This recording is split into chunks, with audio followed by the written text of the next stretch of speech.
सतीश उर्फ खोक्या भोसले बीड पोलिसांना शरण येणार आहे अशी माहिती समोर येते। जोरदार चर्चा ही सुरू झाली आहे की हा खोक्या भोसले हा पोलिसांना शरण येणार आहे। पोलिसांच्या बीड पोलिसांनी खोक्या पकडण्याकरता फिल्डिंग लावली आहे, पण तोच शरण येणार आहे असं कळतंय।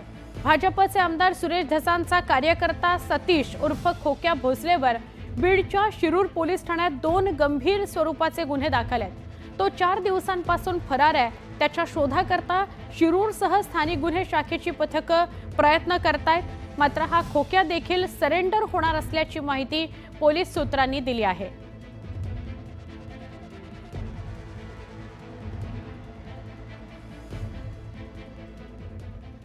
पुढची बातमी आपण बघणार आहोत।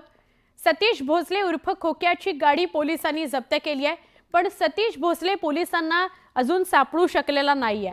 पोलिसांच्या 2 पथकांकडून खोक्याचा शोध सुरू आहे। आज तो शरण येणार आहे अशी माहिती समोर आली आहे। दरम्यान बीडच्या शिरूर पोलीस ठाण्यात अमानुष मारहाण प्रकरणात खोक्या विरोधात 2 गुन्हे दाखल आहेत। सतीश भोसले उर्फ खोक्याचा पोलिसांकडून कसून शोध सुरू आहे। ही त्या खोक्या भोसलेचीच गाडी आहे आणि ती पोलिसांनी जप्त केलेली आहे। कार जप्त करण्यात आली आहे। आता त्याला कधी पकडणार असा प्रश्न उपस्थित झाला, मात्र तो आज शरण येणार आहे अशी माहिती मिळते। सतीश भोसले असं त्याचं नाव आहे, त्याला खोक्या म्हणून ओळखलं जातं आणि या खोक्याची गाडी पोलिसांनी जप्त केलेली आहे।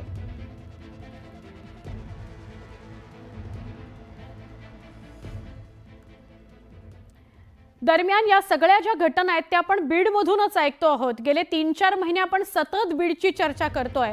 आमदार संदीप क्षीरसागर यांची कॉल रेकॉर्डिंग व्हायरल झाली आहे। यामध्ये बीडचे तत्कालीन तहसीलदार सुरेंद्र डोके यांना धमकी दिल्याचा आरोप क्षीरसागर यांच्यावर आहे। महाराष्ट्रात कुठेही असला तरी बघून घेईन असा धमकीचा कॉल तहसीलदारांना केल्याचा आरोप संदीप क्षीरसागर यांच्यावर आहे। तसंच माझ्या मतदारसंघात मला न विचारता तू चार्ज घेतलायस।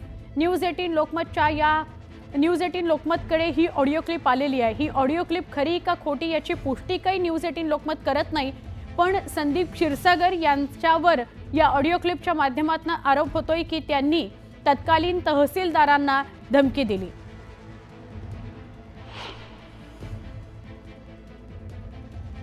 हॅलो साहेब, नमस्कार सर। डोके साहेब, ते उमरत खालशीच्या विषयामध्ये तुम्ही ते ह्याला ते ग्राम रोजगार सेवकला कशामुळे नोटीस काढली? सर, ते तक्रार आलेली त्याच्यात।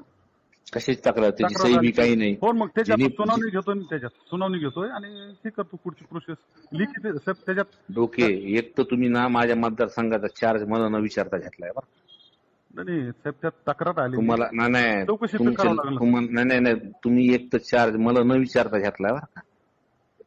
तुम्हाला असं वाटतंय ना 6 महिन्यात सरकार आली, तू महाराष्ट्रात कुठं बी असला ना तुला सोडणार नाही बरं का। मी तुला सांगतो, तू हे माझ्या मतदारसंघात तमाशे करू नको बरं का, तुला सांगतो। नाही साहेब, आलेलं चौकशी करतो ना, प्रोसेस तर करून घेतो ना। तुझे नाटक मीच बघीन बरं का। मी कुठं जरी गेला तरी तू महाराष्ट्राच्या बाहेर तर जाणार नाही तू।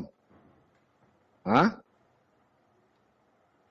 या विषयामध्ये ह्याला बिलकुल अडचण आली नाही पाहिजे त्या रोजगार सेवकला बरं का। करून घेतो।